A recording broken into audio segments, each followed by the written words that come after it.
मित्रों, हिंदू धर्म में श्रीमद् भागवत कथा को कितना महत्व दिया जाता है, कोई इस बात से अनजान नहीं है। इसकी महत्ता को देखते हुए ही लगभग हर कोई अपने घर इसका पाठ आदि करवाने लगा है। श्रीमद् भागवत कथा सुनने के लिए लोग बड़े से बड़े संत को बुलाते हैं, जिसे सुनने के लिए लाखों श्रद्धालु आते हैं। लेकिन ये कोई नहीं जानता होगा कि आखिर श्रीमद् भागवत कथा सुनने की प्रथा को शुरू किसने किया था। तो चलिए आज हम आपको इससे जुड़े एक ऐसे प्रसंग के बारे में बताने जा रहे हैं, जिसके बारे में किसी न सोचा भी नहीं होगा। पौराणिक कथाओं के अनुसार श्रृंगी अपने पिता ऋषि शमीक के आश्रम में अन्य ऋषि कुमारों के साथ रहकर अध्ययन कर रहे थे। एक दिन की बात है कि सब विद्यार्थी जंगल गए हुए थे और आश्रम में शमीक ऋषि समाधि में अकेले बैठे हुए थे। तभी अचानक वहां प्यास से व्याकुल राजा परीक्षित पहुँचे। वो प्यास से बहुत व्याकुल थे और आश्रम में पानी खोजने लगे। जब उन्हें कहीं से पानी नहीं मिला तो उन्होंने समाधि में बैठे शमीक ऋषि को प्रणाम कर विनम्रता से कहा, मुझे प्यास लगी है, कृपा मुझे पानी दीजिए। राजा के 2-3 बार कहने पर भी ऋषि ने उन्हें कोई जवाब नहीं दिया। उन्हें बहुत बुरा लगा और उन्हें लगा कि ऋषि ध्यान का ढोंग कर रहे हैं। क्रोध में आकर राजा परीक्षित ने एक मरा सांप उठाकर ऋषि के गले में डाल दिया और वहां से चले गए। परंतु उन्हें आश्रम से जाते हुए एक ऋषि कुमार ने देख लिया और जाकर श्रृंगी को इसके बारे में खबर दी। सभी राजा के स्वागत के लिए आश्रम पहुँचे, परंतु जब तक सब पहुँचे राजा वहां से जा चुके थे और ध्यान में बैठे शमीक ऋषि के गले में मरा सांप पड़ा था।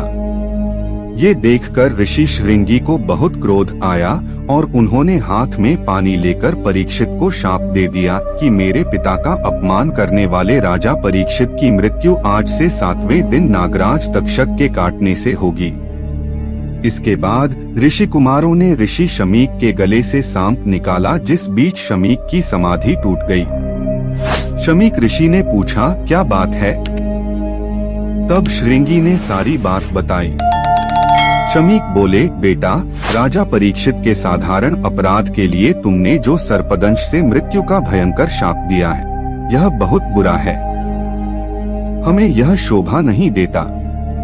इसका मतलब ये है कि अभी तुझे ज्ञान प्राप्त नहीं हुआ। अब तू भगवान की शरण जा और अपने अपराध की क्षमा मांग। राजा परीक्षित को राजभवन पहुँचते पहुँचते अपनी गलती का एहसास हो चुका था।